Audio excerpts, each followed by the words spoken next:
Tonight, let us drift together into the whimsical dreamscape of Alice in Wonderland, a timeless tale that has carried generations into worlds of imagination. As you listen, allow the rhythm of these words to ease the noise of the day and let each sentence draw you closer to the gentle stillness of rest on a warm summer afternoon. Young Alice sat quietly beside her sister on the river bank.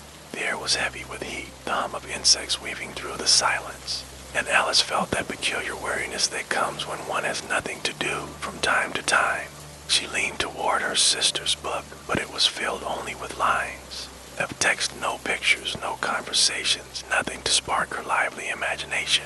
What is the use of a book without pictures or conversations? She thought with a sigh. Her gaze drifted lastly across the meadow where daisies bloomed like little suns against the green. She considered almost sleepily whether it might be worth the trouble to rise and weave them into a daisy chain. It was then that something most unusual happened, unusual, at least, for the world we know. White Rabbit, with pink eyes bright and quick, darted past her. There was nothing remarkable in a rabbit itself, yet this one wore a waistcoat, and as Alice watched in astonishment, it muttered to itself, oh dear, I shall be late." Alice blinked. Surely she must have imagined it, but no, for Rabbit reached into its waistcoat pocket, drew out a watch, and glanced at the time before hurrying on. The sight stirred Alice from her drowsy state at once. Without a moment's hesitation, burning with curiosity, she sprang to her feet and ran after the creature across the field through the tall grass until she reached the hedge. There before her, the White Rabbit vanished down a large rabbit hole. Without stopping to wonder how she might get out again, Alice followed, diving headfirst into the darkness. The tunnel stretched forward, smooth and steep, and suddenly it dropped.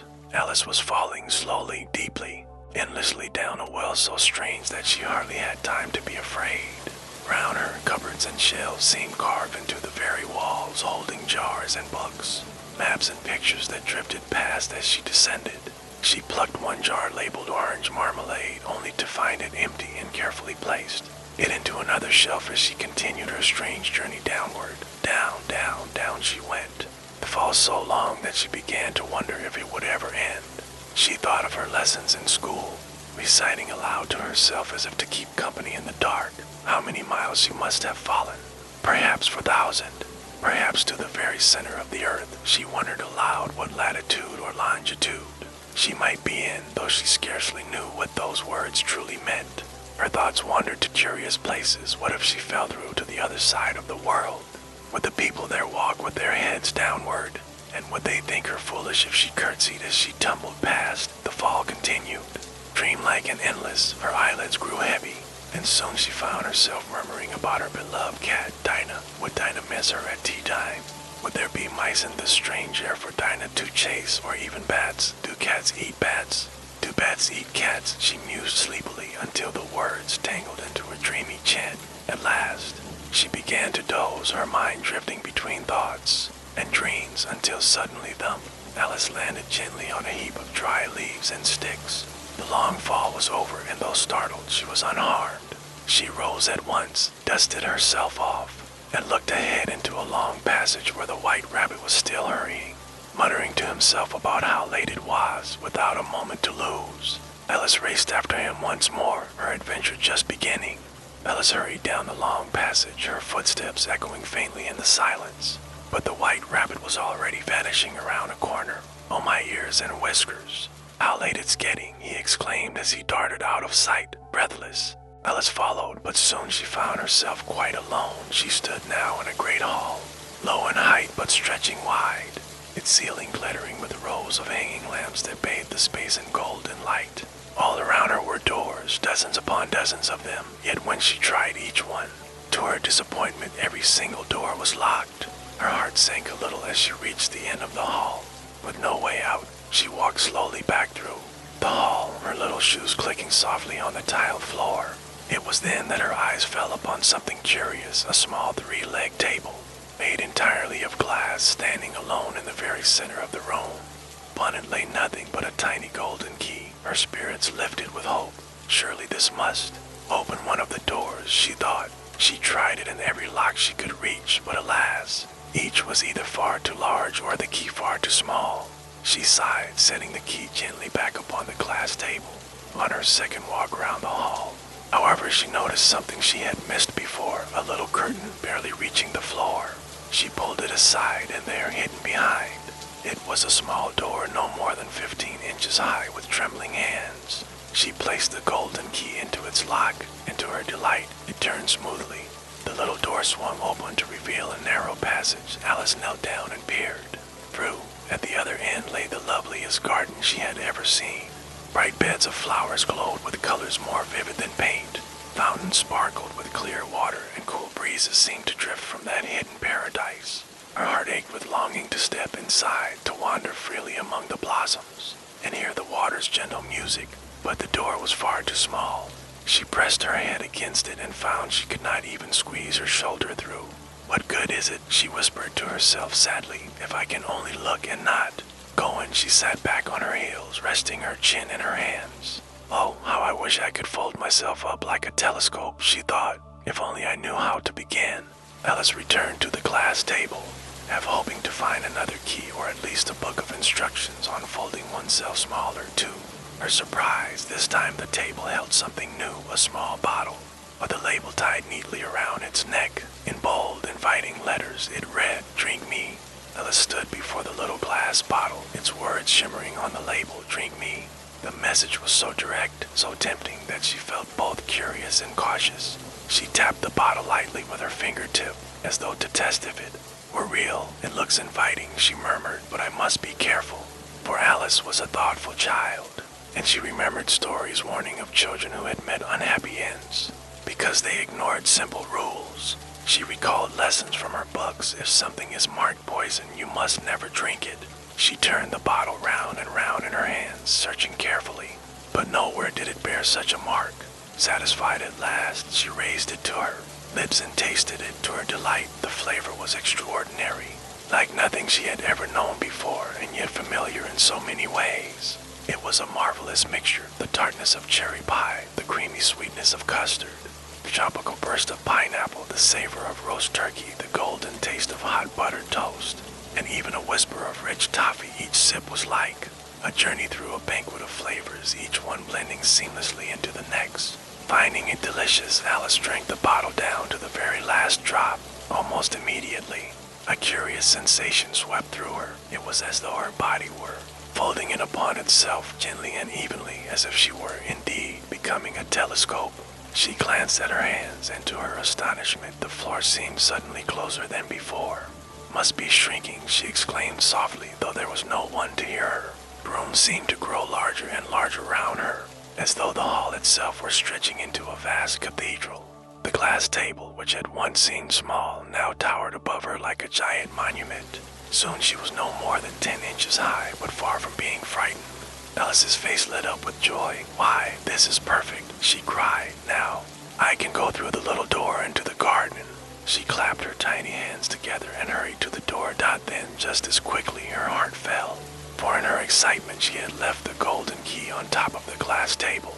Now, at her reduced size, the table seemed impossibly tall, smooth, slippery, and gleaming high above her reach. She tried climbing one of its slender legs, but the glass was too polished, and each time she slid back down to the floor, her little shoes clicking faintly. At last, tired and frustrated, Alice sat down and began to cry. The tears came fast and heavy, rolling down her cheeks until they made a little pool around her. She scolded herself gently, saying, "Come now, Alice, what is the use of crying like this? I mustn't give up." Just then her eye caught sight of something small beneath the table, a tiny glass box. She crawled toward it, opened it, and inside she found a little cake. Written upon it in neat, shining letters were the words, "Eat me." Alice stared at the small cake resting inside the glass box. Its surface shimmered softly, and across it, in delicate script, were the words, "Eat me." She folded her arms for a moment, thinking carefully. "Well," she said to herself, "if drinking from the bottle made me smaller, perhaps eating this will make me grow again. And if it doesn't, well, either way something interesting is sure to happen." She broke off a tiny piece and nibbled at it cautiously, holding one hand on top of her head to see which way she might be changing. But to her surprise, nothing happened at first. She frowned, then laughed lightly to herself. Strange, she said, to eat a cake and have absolutely nothing unusual occur. Why, that's almost dull. Encouraged by her own boldness, she finished the cake quickly. Within moments, a most extraordinary sensation swept over her once again. Her body began to stretch, lengthening upward, her head rising higher and higher, until it brushed against the ceiling of the hall. She gasped softly, steadying herself with her hands against the walls as her neck stretched out, like the stem of a great flower. "Goodness," cried Alice, "now I'm much too tall." Her voice echoed through the chamber, sounding strangely far away to her own ears. She bent down awkwardly, nearly folding herself in two, and peered through the little door, though the garden was still there, glowing with flowers and fountains. She realized with despair that she was far too large to enter it now. Tears welled up in her eyes, and soon she was weeping again. Her sobs grew into such a flood that a great pool of tears spread across the tiled floor, rising higher and higher until it formed a small sea around her ankles. "Oh, Alice," she scolded herself between sobs, "what a silly girl you are, crying so over nothing, as if tears could help you at all." But the more she tried to stop, the more the tears came, until she found herself almost floating in her own pool. Just then, she heard the sound of footsteps, a rapid patter, light but insistent. She looked up through her tears, and there came the white rabbit again, splendidly dressed now in a waistcoat of bright colors, a pair of white kid gloves in one paw and a fan in the other. He muttered to himself in anxious tones, "Oh, the Duchess shall be furious if I'm late." Alice's heart leapt. Here at last was someone to speak to, someone who might help her in this strange world. As the white rabbit hurried across the hall, Alice called out timidly, her voice trembling with both hope and nervousness, "If you please, sir." The rabbit started violently, nearly dropping both his fan and his gloves. He glanced at Alice with wide, startled eyes, then let out a little shriek and scurried away as fast as his legs could carry him, disappearing into the shadows of the passage. His gloves and fan tumbled from his grasp and landed on the floor with a soft thud. Alice sighed, her shoulders slumping. "How very strange this all is," she whispered. "Everything is so different. Everyone seems to vanish just when I think they might help me." Still, she stooped to pick up the fan, waving it gently across her flushed face. The hall was uncomfortably warm, and the cool air brought a small comfort. But as she fanned herself, a curious feeling returned. She looked down in surprise. She was shrinking again, dwindling smaller and smaller with every wave of the fan. Alarmed, she dropped it at once, and the shrinking stopped just in time. She now stood no more than 2 feet high. "What a narrow escape," Alice gasped, pressing her tiny hands against her dress. "If I had gone on, I might have disappeared altogether." At once, she turned back toward the little door, but her joy quickly faded. The door was closed again, and there upon the glass table lay the golden key, glinting just out of her reach. Her heart sank as she realized she was once more too small to climb and too weak to drag the table down. Frustrated, she wandered across the hall, her small shoes echoing faintly. Suddenly, without warning, her foot slipped, and with a splash, she found herself chin deep in salt water. Alice coughed and sputtered, treading as best she could. "Why, I must be swimming in my own pool of tears," she exclaimed, half amused, half dismayed. The water stretched around her like a strange sea, its waves made not by winds but by her earlier sorrow.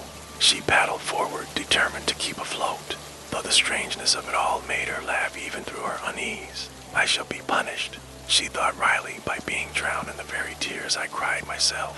Just then she heard another sound, a gentle splashing not far away. Alice turned, squinting through the salty water, and saw a small creature paddling toward her. At first, she thought it might be a walrus, or perhaps a hippopotamus, but as it drew closer, she realized it was a mouse, its whiskers twitching, its small eyes gleaming with curiosity as it too struggled to swim. Alice's heart lifted. "Why, perhaps it can speak," she thought, recalling that in this peculiar world almost anything seemed possible. She cleared her throat and called softly, "Oh, mouse, do you know the way out of this pool? I am very tired of swimming about here."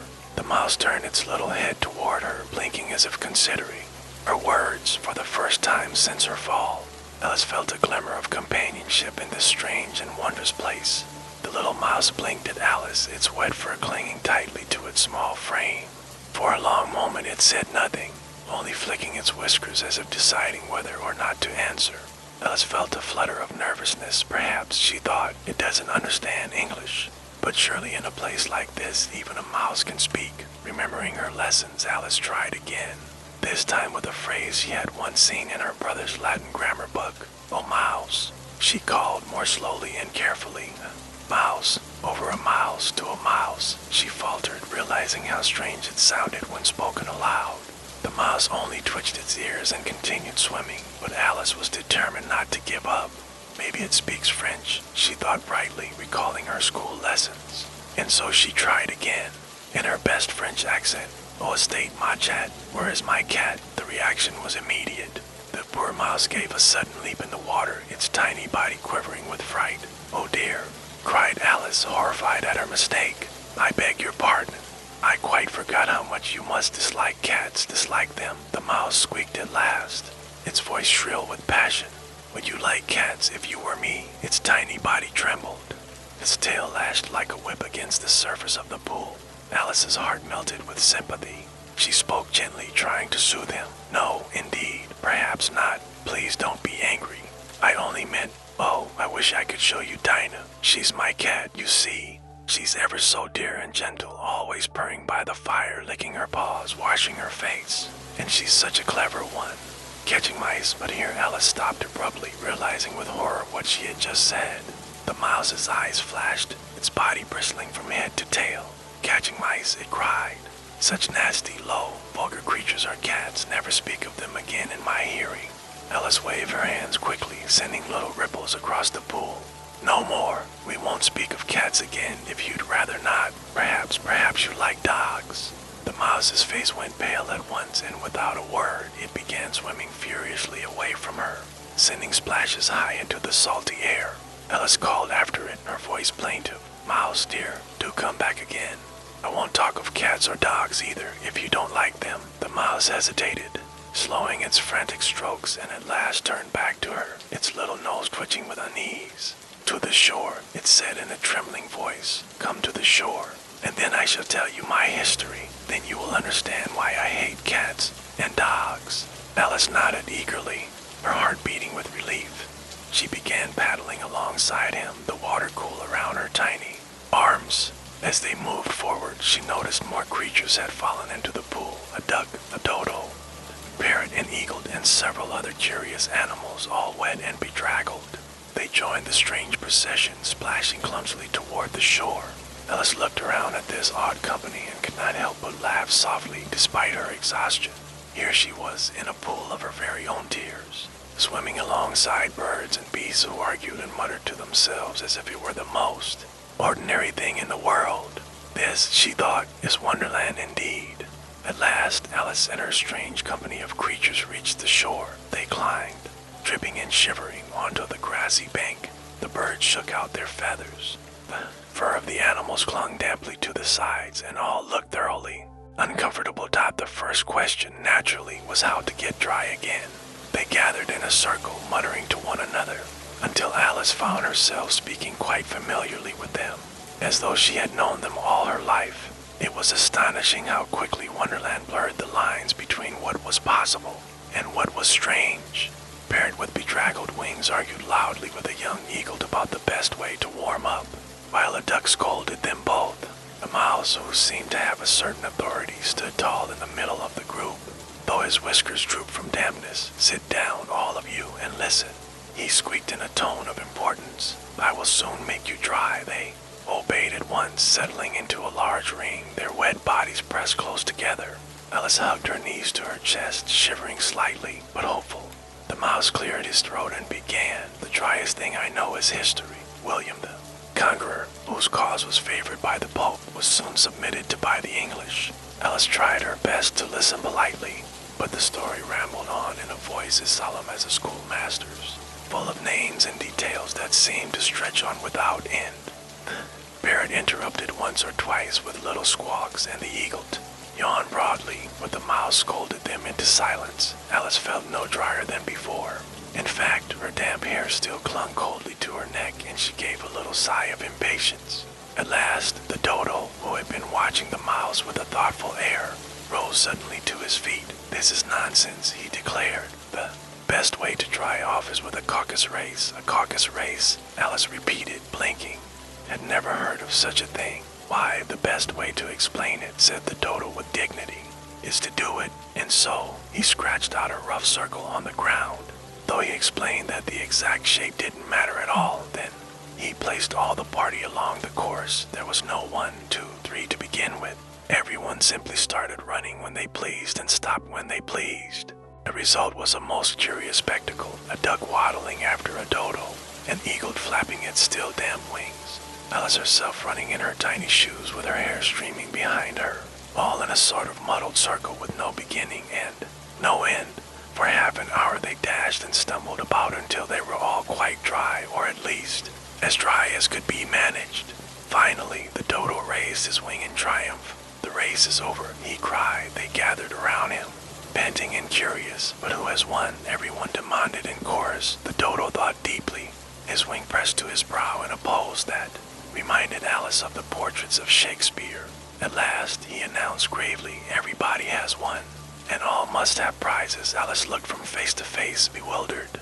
"But who is to give the prizes?" she asked. "Why, she is, of course," said the dodo, pointing his beak at Alice. Immediately, the creatures crowded around her, clamoring in a noisy confusion. Prizes, prizes, flustered. Alice reached into her pocket and found, to her relief, a little box of sweets that had somehow survived the pool of tears. She distributed them carefully, one apiece, and the company accepted them with solemn bows and thanks, as though they were the finest of gifts. Then the dodo reminded her that she, too, must have a prize. Alice hesitated, then drew out a thimble from her pocket and handed it over.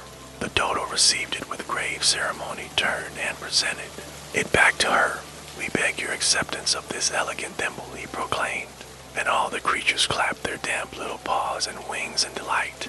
Alice could not help but laugh softly, though she bit her lip to keep from showing it. The entire affair was so absurd, yet the earnestness of her companions made it strangely touching. When the cheering faded, the company settled once more into a circle around the mouse who, all, had promised to tell his story. Alice leaned forward eagerly. "You said you would tell me why you hate cats and dogs," she reminded him. Gently, the mouse sighed, his small shoulders rising and falling. "It is a long and sad tale," he said. Alice's eyes dropped to the ground where his tail curled along the grass, and she thought with innocent curiosity, "It is indeed a long tale, but why sad?" Poor Mouse, however, was not amused by her misunderstanding, and he began his story with great seriousness, not as he spoke. Alice tried to listen attentively, but her thoughts wandered, puzzled by the curious way his words twisted and looped like the very shape of his tail.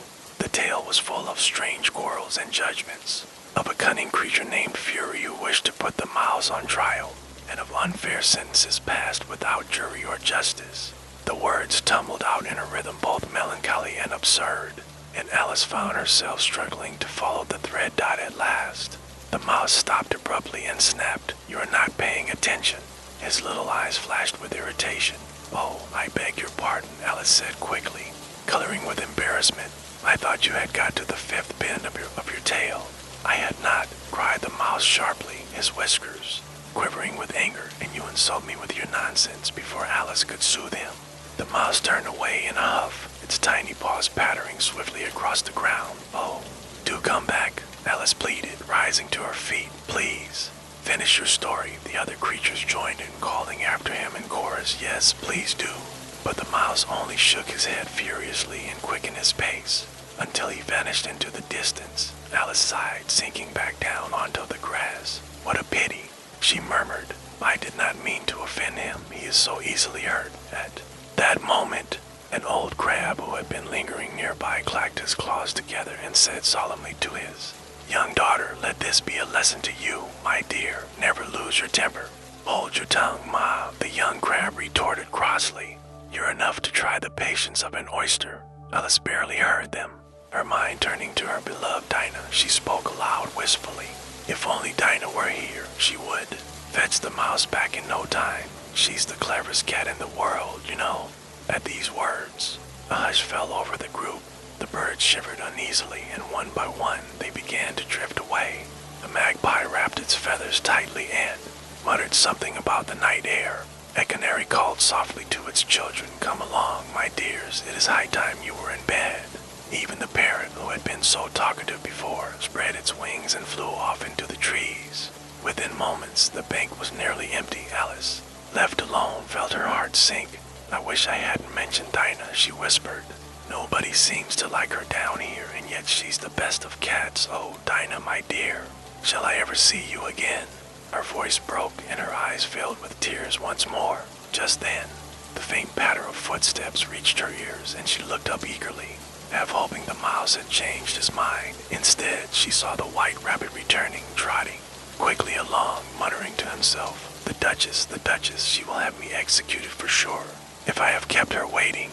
The white rabbit hurried nearer, his whiskers twitching and his eyes darting nervously. In one paw he carried a pair of white kid gloves, in the other a delicate fan. He muttered breathlessly, "Oh, the Duchess, she will be savage, if I have kept her waiting. Oh, my poor paws, oh, my fur and whiskers. She will have me executed as sure as ferrets are ferrets." Alice, desperate for companionship, called out softly, "If you please, sir." The rabbit startled so violently that he dropped both the gloves and the fan. For a heartbeat he stared at Alice, his eyes round with shock, and then, without another word, he bolted, vanishing down the passageway as quickly as his legs could carry him. Alice stooped and picked up the fan and the gloves, her small fingers brushing the soft leather. "How very peculiar he is," she murmured, "always rushing about, always afraid." She slipped the gloves on her tiny hands and fanned herself lightly. But the hall was warm and close, and as she waved the fan, she felt that strange, uneasy sensation once more. "Oh dear," she whispered, looking down in alarm. She was shrinking again, smaller and smaller she became, until the great hall loomed around her like the nave of a vast cathedral. Startled, she dropped the fan and the shrinking stopped. Breathing quickly, she looked at her tiny form, scarcely 2 feet high once more. "Well," she said at last with a shaky laugh, "at least I may now be able to get into that beautiful garden." But when she ran to the little door, her joy faded.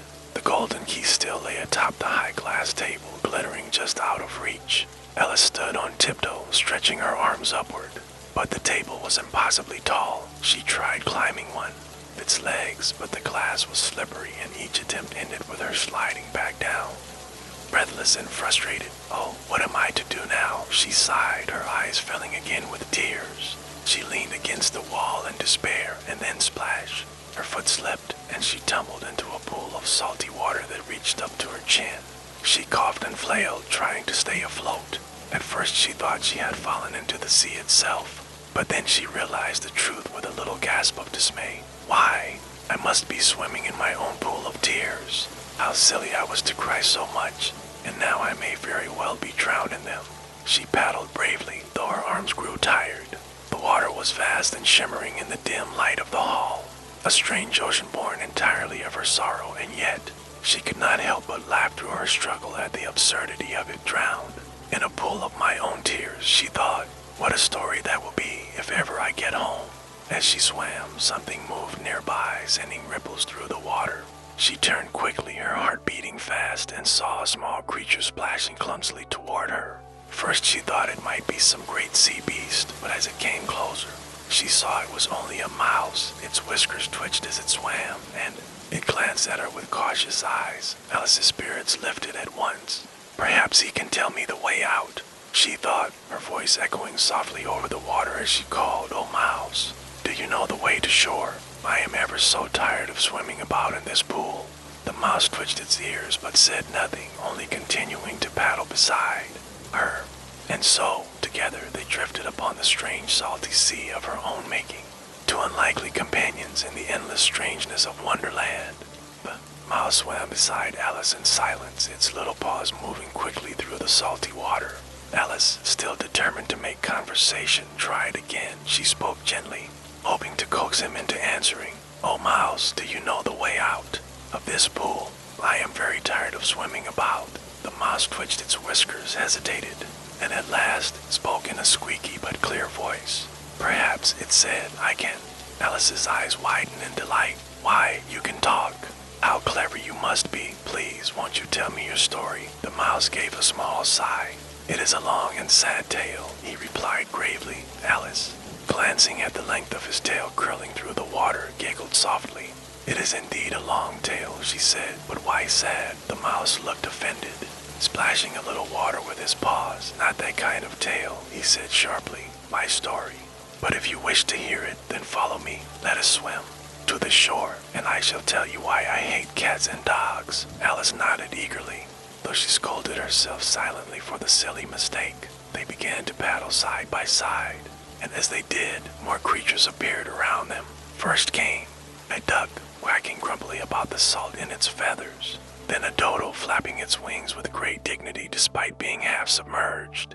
Paired with bedraggled plumage swooped down and landed awkwardly in the water, muttering about the indignity of it all. Even an eagle appeared, its wings splashing noisily as it tried to swim. One by one, they all made their way toward the shore, their strange procession bobbing and drifting together in Alice's vast pool of tears. It was a sight so peculiar that Alice, despite her weariness, felt her spirits lift. Here she was surrounded by creatures of every sort, all caught up in the same adventure. At last, their feet found firm ground. One by one, dripping and shivering, they climbed onto the bank. Alice followed, her dress clinging damply to her legs, her hair plastered to her face. The birds ruffled their feathers miserably, shaking out water in showers of droplets. The mouse, still solemn, sat upright and declared, "Now we must find a way to dry ourselves." The group gathered in a circle upon the grass, bedraggled and strange, yet somehow full of curious dignity. Alice sat among them, hugging her knees to her chest, waiting eagerly for what would happen next. The little company of creatures sat together on the damp grass, each one bedraggled from the salty pool. Feathers clung tightly to wings, fur lay flat and heavy. Alice herself felt chilled, her dress sticking uncomfortably to her skin. Everyone looked at everyone else in silence until, at last, the mouse cleared his throat. "The best way to get dry," he said in a tone of great authority, "is to hold a history lesson. History, as you know, is the driest thing in the world. Without waiting for agreement, he began in a solemn voice, William the Conqueror, whose cause was favored by the Pope, was soon submitted to by the English." The creatures listened politely at first, but Alice found her eyes glazing over. She tried her best to appear attentive, nodding at each important-sounding phrase, though in truth the names and dates tumbled past her ears like water over stones. The eagle yawned openly, the duck muttered under its breath, and the dodo shifted from one foot to the other, looking thoughtful. Finally, the dodo spoke, his voice deep and grave. "This is not the driest method at all. The best way to get dry is with a caucus race." "A caucus race?" Alice asked, tilting her head. She had never heard of such a thing. "Why, the best way to explain it," replied the dodo with great dignity, "is to do it." So the dodo scratched a rough circle in the dirt with his foot, though he quickly explained that the exact shape was unimportant, and placed all the creatures along the course. Then, without signal or ceremony, they all began to run. Some ran quickly, some slowly, some stopped to preen or catch their breath, and then darted off again. Alice laughed softly as she joined, her wet skirt swishing. The parrot flapped wildly, and the crab scuttled sideways across the circle. The curious race had no clear beginning and no end. After half an hour of confused running, the dodo suddenly flung his wings wide and cried, "The race is over." They gathered around him, panting and eager, while Alice brushed damp hair from her eyes. "But who has won?" everyone demanded at once. The dodo frowned deeply, tapping his beak against his chest as if pondering some great riddle. At last, pronounced with solemn gravity, "Everybody has won, and all must have prizes." The creatures cheered at this, clapping wings and paws together, while Alice looked on in bewilderment. "Prizes," she repeated. "But who is to give them?" "Why, she is, of course," declared the dodo, pointing one feathered wing at Alice. Before she could protest, the whole company crowded around her, clamoring in eager voices, "Prizes! Prizes!" Flustered, Alice reached into her pocket and, to her great relief, found a little box of sweets she had carried with her. She distributed them carefully, one apiece, and the creatures received them with solemn bows, as though she had handed out treasures beyond measure. Then the dodo, the great ceremony, announced that Alice herself must have a prize. After much discussion, Alice was presented with her very own thimble, which she had taken from her pocket and handed to the dodo, who then gave it back to her with pomp and grandeur. "We beg your acceptance of this elegant thimble," he proclaimed. Alice bit her lip to keep from laughing, but thanked him politely, while the others clapped with delight. for all its absurdity, the moment felt strangely sweet, as though they had truly shared in something important. When the excitement of the caucus race had died down, the creatures settled back into a circle on the grass. All eyes turned to the mouse, who had been rather quiet. Since his failed attempt at a history lesson, he cleared his throat, his whiskers twitching, and said solemnly, "Now that we are dry, perhaps I may finish what I intended from the start. I promise to tell you all why I hate cats and dogs." Alice leaned forward eagerly, folding her hands beneath her chin. "Yes, please do. I should like to hear your story very much." The mouse sighed, his tail curling behind him in long loops.